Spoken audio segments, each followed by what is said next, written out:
kembali lagi di OTD Obrolan of the Day. Yang bikin senang episode kali ini aku punya host baru nih. Saya pakai masker. Ya, pakai masker dan pakai topi. Kacamata berembun coy. By the way, ini kan sekarang kondisi di Indonesia itu Betul. belum selesai. Kondisi COVID di Indonesia kita sudah hampir menembus angka 1 juta. Mana-mana Ya. COVID itu memang lagi bermasalah. Ya, Di betul. Indonesia udah hampir 1 juta. Ya. Tapi kan bukan meninggalnya, Ya. terkenanya, Ya. terjangkitnya. Betul. Nah, Tapi kalau menurut aku sih kenapa sekarang bisa ketahuan angkanya meningkat karena memang sudah semakin banyak tempat-tempat untuk pemeriksaan COVID. Dan malam hari ini kita kedatangan tamu spesial. Nah, beliau ini kok kedatangan tamu spesial? iya kedatangan kita pakai telepon video call. Oke. Jadi kita tanya aja langsung ya. Iya, dia walaupun dia jauh tapi hatinya ada di studio. Hatinya dekat dengan Anda. Oh, bukan lagi Kang Emil. Halo Kang Ibu. Assalamualaikum. Assalamualaikum Kang Emil. Selamat malam. Saya pernah waktu itu Ya. sama Kang Emil, akhirnya Ya. terus masyarakat pada ngomongin gara-gara Kang Emil, saya bilang Ah. ini orang agak gila. Terus Karena dia orang yang pertama kali beneran berani divaksin. Ya, Pada benar. saat Pak Jokowi belum divaksin, Benar. dia duluan loh. benar. Kang Emil. Kang, gimana rasanya dulu sebelum vaksinnya benar-benar bisa dikonsumsi oleh masyarakat? Kang Emil salah satu orang yang memang sudah disuntikan vaksin pada waktu itu. Iya kan, semua tuh masih belajar tentang COVID, jadi khawatir. Vaksin juga hal yang sesuatu yang baru untuk COVID, semua masih khawatir. Karena semua khawatir, nggak ada yang mau jadi relawan, Kang Igun. Iya, Itulah betul. kenapa alasan saya jadi relawan, supaya pengetesan di Bandung ini memenuhi syarat sekitar 1.600. Sebelum saya jadi relawan tuh yang daftar cuma 400, sudah berhari-hari. Nah kalau sedikit kan berarti nggak valid. Nah setelah saya daftar, alhamdulillah relawannya kan naik ke 1.600. Mantap, itu artinya vaksin tuh jadi cepat juga gara-gara Kang Emil. Betul, karena Kang Emil berani menyodorkan tangan kirinya. Kang, tapi pada waktu Iya. itu setelah divaksin, Akang nggak ada gejala apa-apa, semua sehat-sehat aja sampai hari ini kan?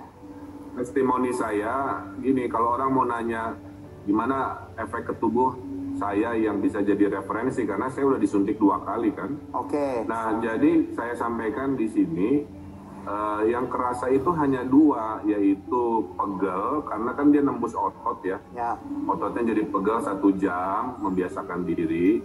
Kedua, ngantuk. Kenapa disuntik 2 kali? Karena virusnya itu tipe virus yang dimatikan. Ya. Ada vaksin dari virus yang dilemahkan cukup 1 dosis. Ini karena kita ekspres lagi darurat perang, maka diambil paling aman, virus dimatikan. Tapi risikonya dosisnya harus 2 kali, maka semua orang termasuk siapapun nanti, Pak Jokowi itu disuntiknya 2 kali. Ada Nah, jadwal tapi si kedua ya, Pak? kekebalannya itu baru muncul 3 bulan setelah suntikan kedua. Nah ini penting. Jangan merasa setelah disuntik ke-1 euforia, suntik kedua nggak pakai masker. Itu masih proses munculnya antibodi. Jadi tubuh saya ini sekarang berlimpah antibodi 3 bulan setelah disuntik yang kedua. Ini penting informasi ini supaya orang tidak merasa setelah divaksin terus melakukan hal-hal yang tidak prokes, kira-kira gitu kan. Oke, Kang Emil, kemarin kan beritanya heboh tuh ya, ada anggota DPR yang menolak vaksin tuh Kang Emil. Hebohnya kemana-mana. Betul. Nah, sebenarnya apakah kita, kan katanya kesehatan itu adalah hak asasi. Apakah orang-orang yang tidak mau divaksin itu boleh, atau semua orang wajib untuk divaksin nantinya Kang Emil?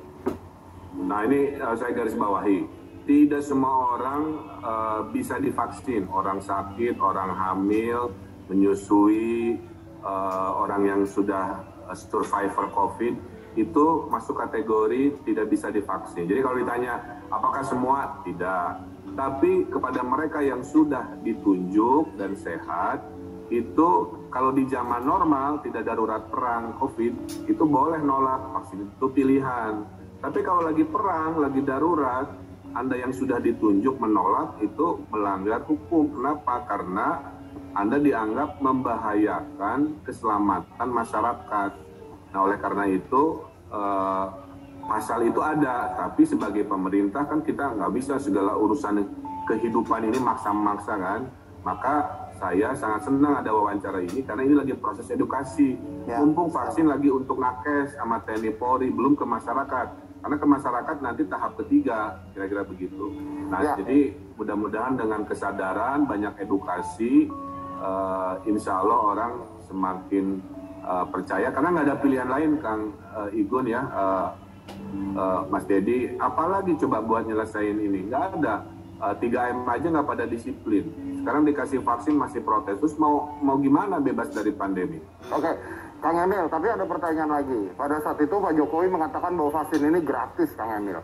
Tapi kemarin-kemarin ada berita bahwa vaksin ini bayar. Jadi yang benar ini masyarakat nanti semua vaksinnya gratis atau ada yang bayar, Kang? Gini, secara umum vaksin ini digratiskan oleh Pak Jokowi. Tapi kalau menengah atas mau gratis, ya berarti kan harus ngantri di puskesmas dengan jadwal yang entah kapan. Nah, bagi Anda-Anda yang menengah atas tidak sabar, ingin duluan, ya boleh, tapi bayar sendiri.